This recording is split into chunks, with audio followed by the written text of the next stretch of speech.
Amnesty scandal has been shedding light into the dark corners worldwide for 60 years.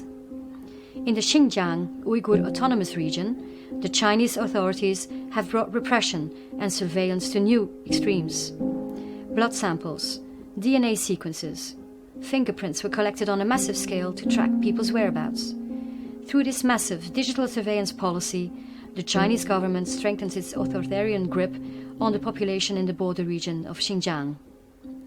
Beyond the collection of biometric data, a wide network of CCTV cameras with facial recognition software behind it is put to use. Phone and internet communications are monitored. Public space is put under surveillance, and countless checkpoints have been installed.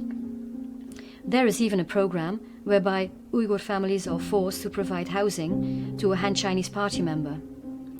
Since 2016, the Chinese authorities put into effect a policy of detaining on a massive scale members of ethnic minorities in so-called re-education camps. An estimated 1 million people, mostly Uyghurs, are detained without due process and without any indication of when they would be released. Witnesses speak of systematic use of physical and psychological torture and cruel treatment, sexual abuse, forced sterilization and more.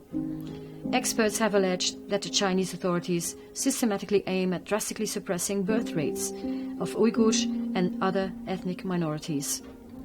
Do not let manipulation blindfold you. Be a voice. Uncover the truth.